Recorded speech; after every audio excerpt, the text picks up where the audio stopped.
And his rhetoric have been inspiring violence across the country. In a new nationwide review, ABC News found 36 criminal cases invoking Trump in connection with violence, threats, alleged assaults. 7 of those cases involved anti-Trump acts, but that still leaves 29 cases where, according to court documents or police statements, there was a link to the president. ABC News reporting that, quote, in 9 cases, perpetrators hailed Trump in the midst or immediate aftermath of physically attacking innocent victims. In another 10 cases, perpetrators cheered or defended Trump while taunting or threatening others. And in another 10 cases, Trump and his rhetoric were cited in court to explain a defendant's violent or threatening behavior. The latest case cited by ABC News happened in El Paso, where a gunman murdered 22 people after parroting the president's anti-immigrant rhetoric. Other incidents happened across the country, from Florida to Michigan to California to Utah. There were even several cases right here in New York, including one in which the FBI arrested a 55-year-old man for threatening to kill Democratic member of Congress Ilhan Omar.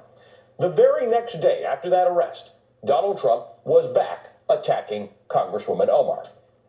And a special thanks to Representative Omar of Minnesota.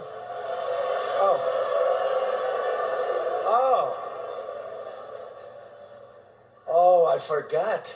She doesn't like Israel. I forgot. I'm so sorry.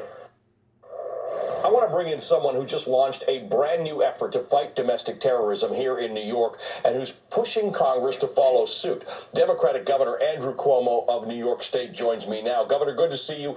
You and I spoke in the immediate aftermath of the shootings in El Paso and Dayton about things that were happening in New York, because we've got a brand new law in New York dealing with gun violence. But you have introduced something specifically dealing with domestic terror. How do you think this helps?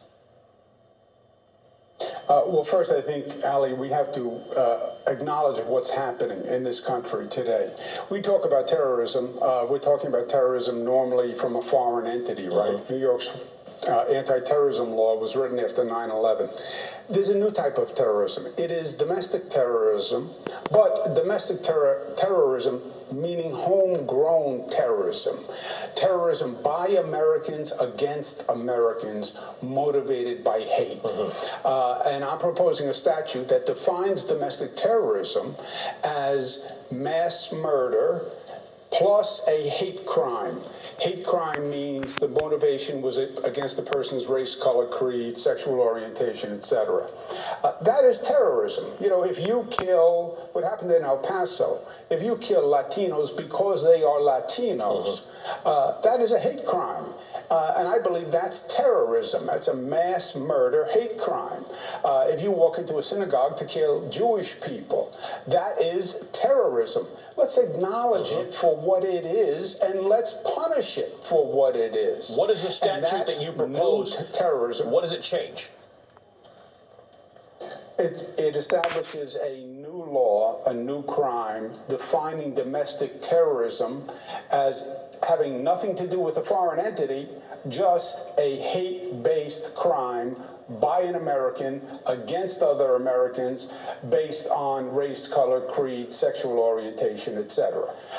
So you can have a radicalized American, not radicalized by a foreign ideology, but radicalized by hate, who sets out to kill a certain religion, sexual orientation, etc., and is successful in killing people. That is terrorism. El Paso was terrorism.